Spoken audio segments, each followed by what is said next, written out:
2020 ildə sentyabrın 27-sində başlayan 2-ci Qarabağ müharibəsi 44 gün davam etdi.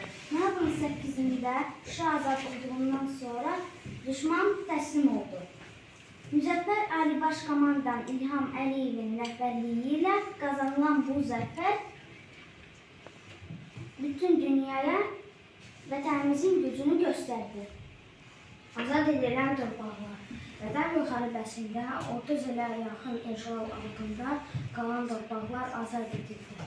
Şuşa, Füzuli, Cəbrayıl, Zəngilon, Qubalı və digər rayonlarımız öz sahibinə qovuşdu. Bu qələbə sayəsində qaçqın və köçkün ailələr öz yurtlarına qovuşdu. Dəmir yumruq Vətən müharibəsində Azərbaycan ordusu torpaqlarımızı işğaldan azad etmək üçün döyüş əməliyyatlarına başladı. Bu əməliyyatın adı Dəmir yumruq idi.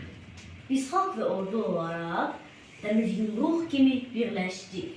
Bir olduq və böyük qələbə əldə etdik. Ordumuz Vətən müharibəsində qazandığımız böyük qələbə bütün dünyaya Azərbaycan ordusunun gücünü göstərdi. Ordumuz cəmi 44 gün ərzində böyük iradə və güc nümayiş etdirərək torpaqlarımızı işğaldan azad etdi. Azərbaycan əsgəri peşəkar və cəsarətli idi. Müharibənin ilk günündən düşməni müdafiə xəttini yararaq yalnız irəli getdi və hər gün yeni uğurlar qazandı. Şəhidlərimiz 2020-ci ildə baş vermiş Vətən müharibəsində Azərbaycan ordusu torpaqlarımızı işğaldan azad etmək üçün mübarizə apardı. Bu Xalq savaşında çoxlu igid əskər və zabitimiz qəhrəmancasına döyüşdü. Onların bəziləri vətən uğruna öz canlarını vətən uğruna fəda etdilər və şəhid oldular. Onlar biz yaşayaq, torpaqlarımız azad olsun deyə döyüşdülər.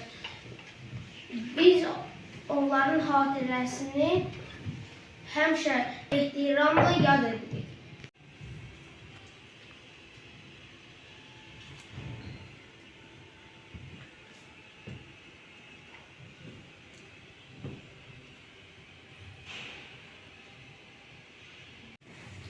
İkinci Qarabağ müharibəsi zamanı bütün Azərbaycan xalqı birlik və həmrəylik göstərdi. Dünyanın müxtəlif ölkələrində yaşayan həmvətənlərimiz ölkəmizin haqq səsini dünyaya çatdırmaq üçün fəal çalışdılar. Müharibə zamanı xalq, dövlət və ordu bir yumruq kimi birləşdi. Ön cəbhədə əsgərlərimiz, arxa cəbhədə isə xalqımız fədakarlıq göstərdi. Bu birlik və həmrəylik Azərbaycanın qələbəsini təmin edən əsas amillərdən biri oldu.